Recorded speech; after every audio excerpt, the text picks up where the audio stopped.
안녕하십니까. 경제와 이슈 유효상입니다. 다가오는 3월 정기주총 시즌을 앞두고 행동주의 펀드들이 활발하게 움직이고 있습니다.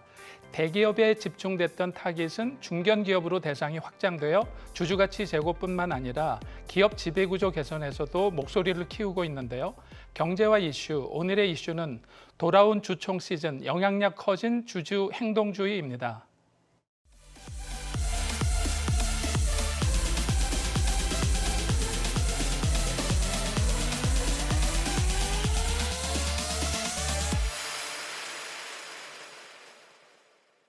미 엑손모빌 환경 문제 제기한 행동주의 펀드의 소송.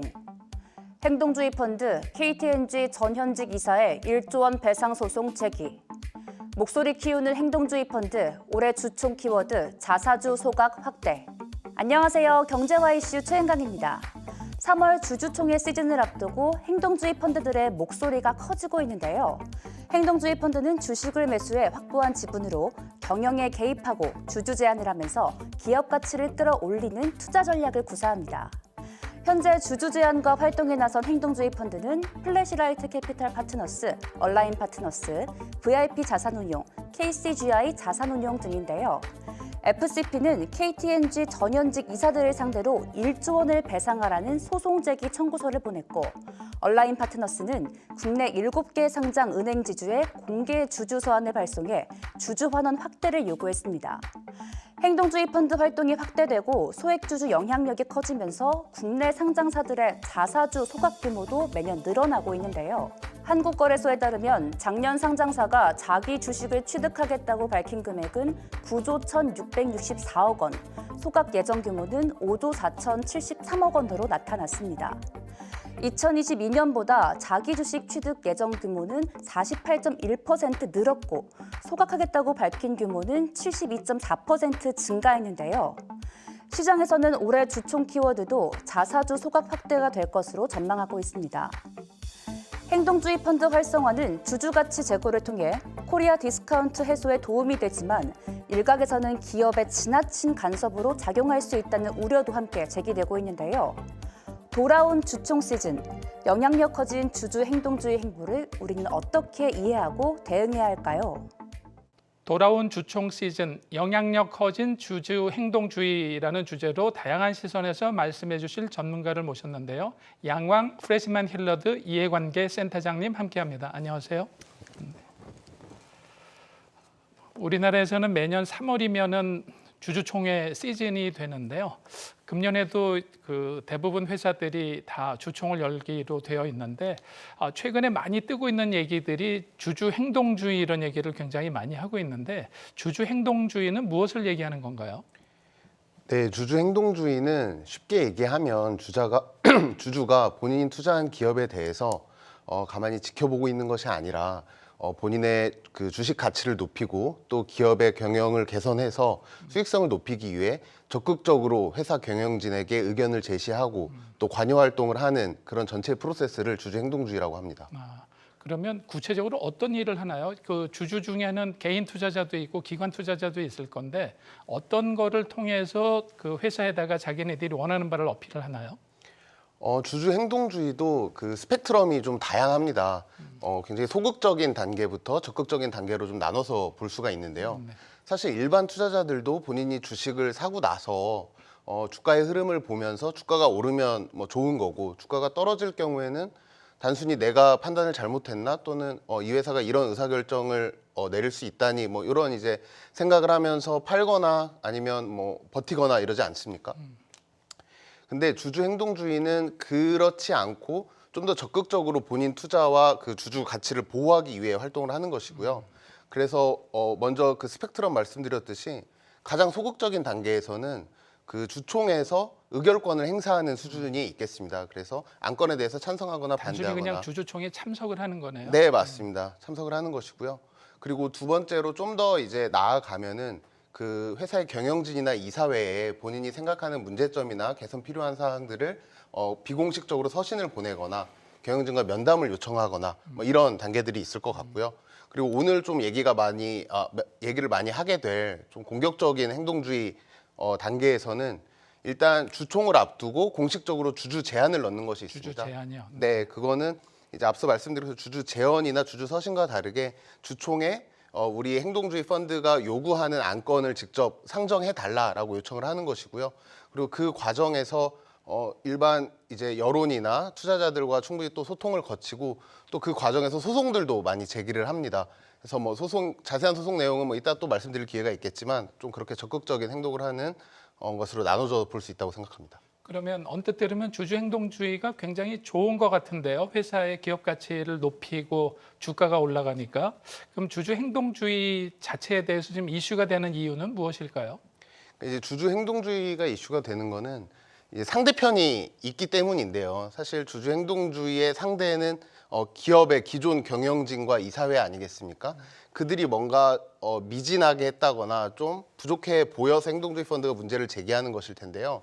그런 관점에서 그 기업 입장에서는 행동주의 펀드가 너무 이제 투자자의 권리를 보호해야 되는 것은 맞지만 너무 과도하게 경영에 간섭하는 것은 아니냐, 또는 우리 회사의 내부 사정을 정확히 알지 못하고 있으면서 좀 그 소위 말이 좀 안 되는 문제 제기를 하는 것 아니냐. 그리고 뭐 한켠에서는 사실 행동주의 펀드의 목표 자체가 이런 활동을 통해서 주식 가치를 높여서 본인이 이익을 창출하기 위한 것이 또 한 가지 있기 때문에 또 단기적인 그 주가의 급등을 위한 중장기적인 것을 고려하지 않은 이런 펀드의 활동들이 있지 않느냐, 이런 부분에서는 비판도 있습니다. 최근에 굉장히 재밌는 기사가 떴었는데요. 미국에서 그 일론 머스크를 상대로 소액 주주가 9주밖에 갖고 있지 않았는데 소송을 제기해서 일론 머스크가 갖고 갔던 인센티브 74조 원을 토해내라 해서 그게 최종 승소가 돼서 이슈가 됐었는데, 이러한 것들 그 개인들이 경영진을 상대로 이렇게 소송을 제기하기도 하는 것도 그 주주 행동주의의 적극적인 행사라고 보여지는 건가요? 네, 맞습니다. 뭐 사실 일반적으로 생각하기에 방금 말씀드린 것처럼 주주 행동주의 펀드라든지 어떤 이제 좀 자본을 더 많이 가지고 있고 투자 규모도 크면서 그리고 그런 문제 제기를 할 수 있는 이 인프라와 시스템이 갖춘 집단에서만 행동주의를 할 수 있을 거라고 생각하기 쉬운데, 뭐 이렇게 소액 주주가 직접 이제 문제 제기를 하는 것도 충분히 가능하고 또 회사의 경영진 면담을 요청하는 것도 원칙적으로는 모두 가능하고, 네, 그렇습니다. 우리나라에서도 아까 말씀해 주신 대로 주주 제한을 한다 그러면 지금 그 보통 주총이 있기 한 6주 전에는 제한을 해야 되기 때문에 상당 부분이 공개가 됐을 것 같은데, 우리나라는 어떤 이슈들이 지금 제기가 되고 있나요? 네, 지금 2024년 3월 주총 앞두고 현재 활발하게 좀 이루어지고 있는 행동주의 캠페인 몇 가지 사례 말씀드리겠습니다. 네.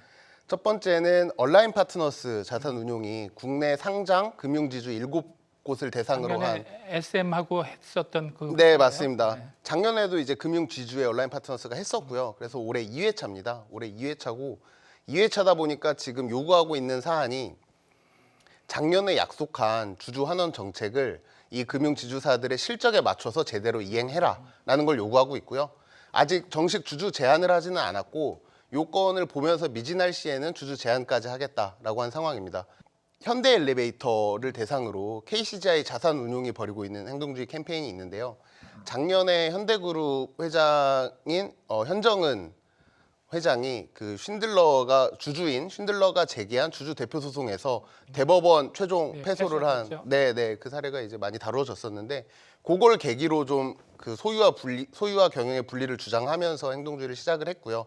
지금 요구하고 있는 것은 그 현정은 회장의 이사직 사임, 그리고 이제 주주 환원 정책을 좀 공식적으로 발표를 해라, 이런 걸 요구하고 있었는데, 그러니까 12월 29일 날 현대엘리베이터가 임시 주총을 열고 그 임시 주총에서 현정은 회장은 그 등기 이사직을 내려놓았고 현대엘리베이터에, 그리고 이사회 의장직도 내려놓았습니다. 그리고 이제 감사위원 선출 건이 또 있었고요.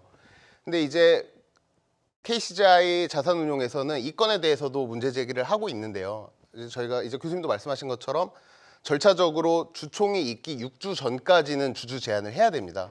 근데 이게 임시주총이다 보니까 굉장히 촉박한 시한 내에 진행이 됐고, 이 KCGI 자산운용에서는 주주 제한을 막기 위해서 현대엘리베이터가 의도적으로 주주 권리를 훼손한 사례가 아니냐, 정당성이 훼손된 것 아니냐라고 하면서 지속적으로 문제를 제기하고 있습니다. 그러면서 현대엘리베이터가 최근에 자사주 매입을 좀 했는데요. 그 자사주 소각까지 이루어져야 된다고 또 주장을 하고 있습니다.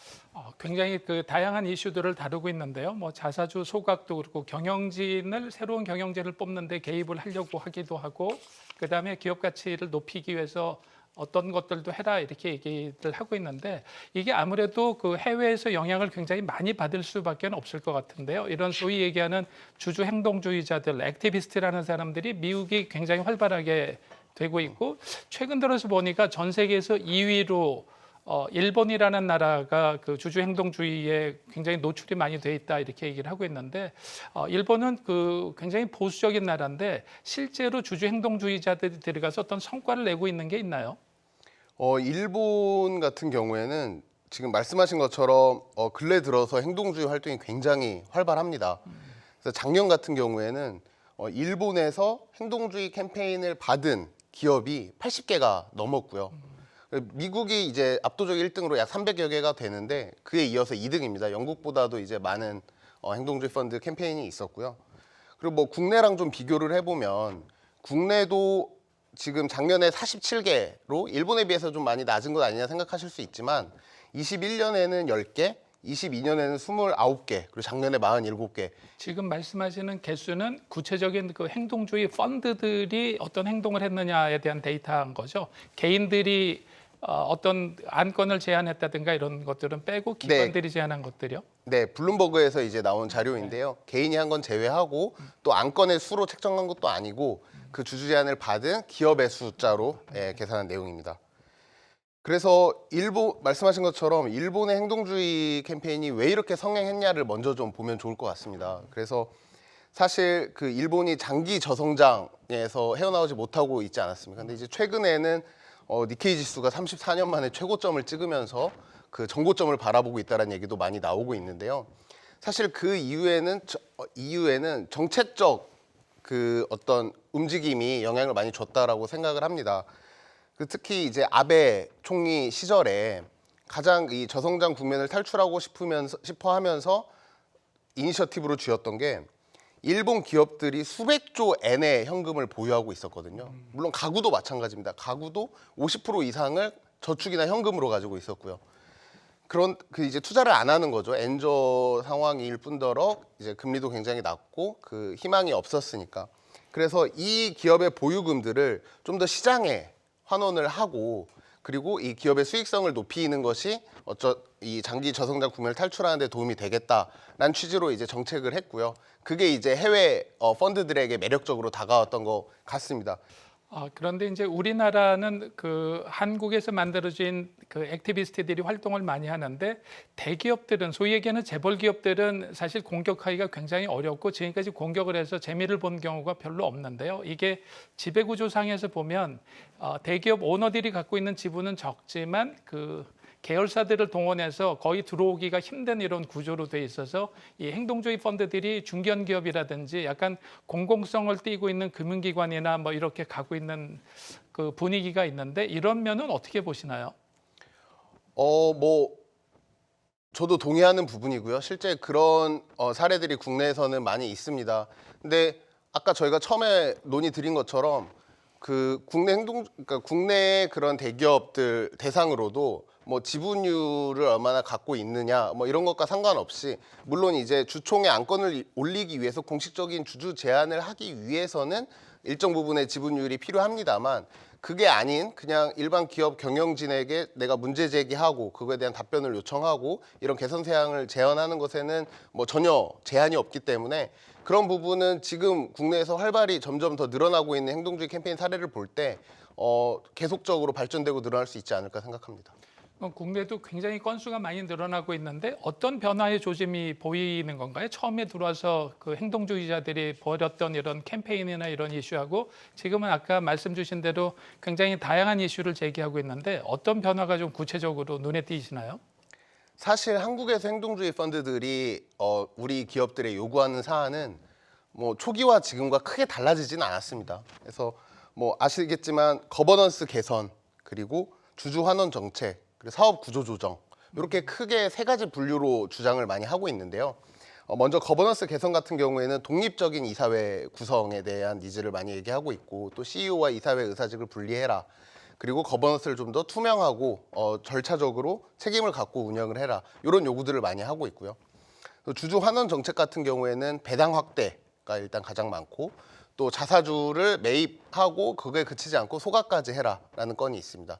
그리고 마지막으로 사업 구조조정 관련해서는 그 비핵심 자산 매각 이슈가 많이 있습니다. 특히 우리나라 기업들은 본업과 무관하게 부동산을 가지고 있는 경우가 많은데, 이 부분을 콕 지적해서 이제 비핵심 자산은 매각을 하라라는 얘기를 많이 하고요.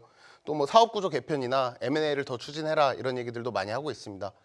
그런 것처럼 올해 24년 주총에서도 현재까지 나오고 있는 주요 안건들은 굉장히 유사합니다. 먼저 계속 이제 말씀드렸던 것처럼 그 공공성을 띤 소유분산 기업의 거버넌스 개편, 그러다 보니까 이사회의 선임 여부 건을 많이 나오고 있고요. 또 자사주 매입과 소각, 배당 정책 개선, 그다음에 뭐 꾸준히 지적되는 얘기입니다만 임원 보수 한도 승인, 뭐 이런 건들이 현재 많이 나오고 있습니다. 근데 언뜻 들으면 굉장히 좋은 얘기만 하고 있는 것 같고, 그렇게 하면은 우리나라가 소위 얘기하는 코리아 디스카운트에서도 벗어나고 굉장히 좋은 일 같은데, 실제로 기업 입장에서 좀 이걸 부담을 느끼는 그 이유는 어떤 게 있을까요? 일단 가장 큰 거는요, 기업 입장에서 쉽게 생각하면 잘하고 있을 때는 가만히 있다가 왜 어려워지니까 나타나서 더 힘들게 하냐라는 이제 불평을 가질 수 있는데요. 어떻게 보면 너무 당연한 불평입니다. 행동주의 펀드의 캠페인 전제 조건 중에 하나가 주가가 부진하거나, 그렇죠. 기업 가치가 저평가돼 있거나 하는 기업들이 타깃 아니겠습니까? 그래야 이제 뭔가 개선할 수 있는 여지도 있는 거고요. 근데 2022년에 급격한 긴축 정책이 이제 글로벌 차원에서 있었고, 그리고 경기 침체 우려, 그리고 이제 뭐 전쟁 같은 지정학적 리스크 등이 있지 않았습니까? 그래서 2023년에 더욱 행동주의 캠페인이 활발했던 것 아닌가라고 이제 생각을 하고 있고요. 다만 기업 입장에서는 부정적인 시각을 가질 수밖에 없는데, 이제 몇 가지 이유들이 있습니다. 첫 번째는 행동주의 펀드들이 너무 단기적인 이익에만 집중하는 것 아니냐. 우리는 장기적 기업 가치를 보고서 운영을 하고 있는데, 이거를 염두에 두지 않고 방해를 하는 것이다. 또 이거에 연결 지어서 경영 방해라는 얘기를 이제 하고 있고요. 이것이 장기적인 경영 전략 수립에 있어서 부정적 영향을 주는 것이다. 그리고 또 한 가지는 행동주의 펀드가 캠페인을 진행하면 기업 입장에서는 그거에 대해서 대응을 해야 되지 않습니까? 그 대응에 있어서 불필요한 리소스가 굉장히 많이 소모가 된다라는 얘기를 하고 있고요. 또 그 행동주의 펀드가 들어오면 그 기업의 주가가 일반적으로 급등락하는 경우가 좀 많이 있습니다. 그게 이제 시장 불안정성에 영향을 준다라는 말이 있고요. 마지막으로는 이해관계 충돌입니다. 이제 그 특히 다른 많은 전문가들도 지적하고 있는 포인트이긴 한데, 행동주의 펀드들의 목적 중에 하나가 결국 본인들도 투자를 받아서 진행하는 것이기 때문에, 그렇죠. 보통 펀드니까 실제 투자한 LP들이 있으니까 네, 본인들도 액세스를 하고 나가야 된다는 맞습니다. 투자 수익성을 높여야 되는 어쨌든 근본적인 이유가 있지 않겠습니까? 그래서 과연 이것과 그리고 이 기업을 중장기적으로 정말 성장시키느냐, 이 두 개의 목적이 일치할 수 있겠느냐, 이거 그런 차원에서 이해관계 충돌을 지적하고 있습니다.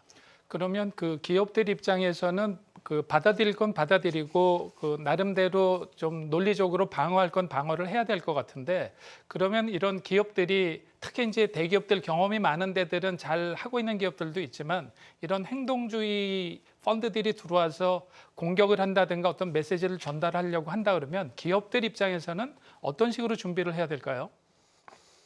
네, 그 기업들 입장, 아까 처음에 초반에 말씀드린 것처럼 행동주의 펀드의 활동에는 스펙트럼이 있다고 말씀드리지 않았습니까? 그래서 오늘은 좀 그 공격적인 행동주의 캠페인을 상정을 하고 말씀을 좀 드리겠습니다. 결국 이제 공식적으로 주주 제안을 하고 주총에서 위임장을 가지고 안건 대결이 벌어지는 상황일 텐데요. 일반적으로 그 주주 행동주의 펀드는 기업에 서신을 보내고 경영진과 면담 요청을 한 다음에 이거를 외부에 공개를 하면서 캠페인을 시작을 합니다. 그러면 일부러 노출을 시키는 거네요. 그렇죠. 본인들이 이런 활동을 하고 있다는 걸 노출을 하고, 그러면서 웹사이트도 만들고 보도자료도 건마다 배포를 하고, 또 언론과 인터뷰도 진행하고 하면서 본인들이 왜 이런 캠페인을 벌이고 있는지에 대한 이유를 설득을 하고 또 홍보하는 과정을 거칩니다. 근데 그러다 보니까 이 과정에서 사실 의도하진 않았겠지만 확인되지 않거나 또는 좀 루머성의 어떤 그 얘기들이 나오기도 하는데요. 이런 부분은 이제 기업 입장에서는 굉장히 치명타가 될 수 있는 부분이죠. 또 더군다나 행동주의 펀드들 강경한 쪽에서는 소송도 많이 제기하지 않습니까? 아까 말씀드린 것처럼 이사회 의사로 회계장부 열람 소송이라든지 또 안건 상정 가처분 소송이라든지 주주 명부 열람 소송 그리고 주주 대표 소송 그다음에 주총 의결권 주총 현장에서는 이 투표를 더 정확하게 봐달라고 검사인 선임 이렇게 이제 다양한 소송까지 제기를 합니다. 그러다 보니까 이 전 과정에서 회사의 평판에 타격을 입을 가능성이 굉장히 높아지는 거죠. 근데 이제 기업들은 사실 이 전 과정에서 행동주의 펀드가 제기하는 문제 사항들에 대해서 일일이 대응을 하고 싶어하는 욕구가 좀 있을 수 있습니다. 네. 특히 경영진이나 최대 주주와 관련된 이슈들에서는 더욱 그렇고요.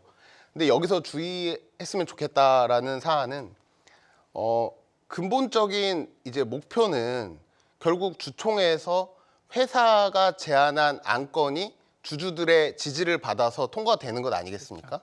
요게 이제 결국 궁극적인 목표일 텐데 이것과 멀어져서 각 세부적인 안건에서 여론전을 벌이고 일일이 대응하다 보면 오히려 그 과정에서 회사의 평판이 더 악화되는 경우가 많이 있습니다. 그래서 이런 부분을 좀 주의하셨으면 좋겠고요. 그리고 앞서 말씀드린 것처럼 목적을 세팅을 했으면 다음에는 이 기업이 이제 시장과 행동주의 펀드와 언론과 다양한 이해관계자들과 커뮤니케이션을 해 나가는 과정에서 각 이해관계자들이 가진 관점을 좀 주의 깊게 살펴볼 필요가 있을 것 같습니다. 결국 이 주총에서 의결권 대결까지 갔다고 하면 의결권을 가진 투자자가 핵심 타깃 아니겠습니까? 그렇죠. 그러면 이들을 대상으로 얘기할 때 이런 사안은 회사가 의도한 게 아니고 예를 들면 이건 행동주의 펀드가 잘못 생각하고 있는 거고 우리는 억울하고 이런 식의 메시지를 내보내면 이 핵심 타깃인 투자자들에게는 전혀 어필되지 그렇죠. 않는 거죠. 그래서 물론 타깃을 세분화할 필요도 있겠습니다만 이렇게 결국 투자자들은 기업 가치랑 주주 가치 높이는 게 우선 아니겠습니까? 그래서 이거에 포커스된 메시지가 나가야 되겠다라는 게 이제 두 번째로 좀 제안 드리는 사안이고요. 좀 더 구체적으로 한 가지만 말씀드리고 싶은데요. 그러면 이 투자자들이 어떤 걸 우리 회사에 요구하고 있느냐, 그리고 이 투자자들 주총에서 이 투자들의 지지를 얻으려면 어떤 걸 참고해야 되느냐, 이런 게 좀 궁금하실 수 있을 것 같습니다. 그래서 우리나라 같은 경우에는 주총에서 사실 캐스팅 보트를 쥐고 있는 게 국민연금이라든지 그리고 또 국내 기관 투자자들 그리고 해외 기관 투자자들이 있습니다. 이제 소액 주주보다는 아무래도 그들이 지분이 크기 때문에. 근데 이들이 주총에서 의결권을 행사하는 데 있어서 모두 지침을 가지고 있습니다. 국민연금 같은 경우는 수탁자 책임활동 지침을 가지고 있고요. 그리고 그 해외 기관 투자자들 같은 경우에는 이제 의결권 자문사라고 불리는 ISS나 글래스 루이스 같은 자문사들이 이제 각 주요 기업들의 주총 안건에 대해서 찬성하면 좋을지 반대하면 좋을지를 제안을 합니다. 그런 것들을 보고 많이 참고를 기업들은 하고요. 또 국내도 이제 그런 의결권 자문사들이 있죠. 그래서 기업 입장에서는 이 본인들 주요 주주들의 의결권 행사 지침을 좀 자세히 살펴보면서 이것과 얼라인된 메시지, 이것과 얼라인된 정책을 준비하는 것이 굉장히 실질적으로 도움이 될 것이다라는 생각이 들고요. 또 ICGN 같은 인터내셔널 커퍼레이트 거버넌스 네트워크라는 이제 국제 거버넌스 전문가 집단이 있습니다. 이들도 주기적으로 전 세계 거버넌스의 어떤 트렌드라든지 이제 기업이 더 신경 써야 될 것이라든지 이런 것들을 발표를 하고 있거든요.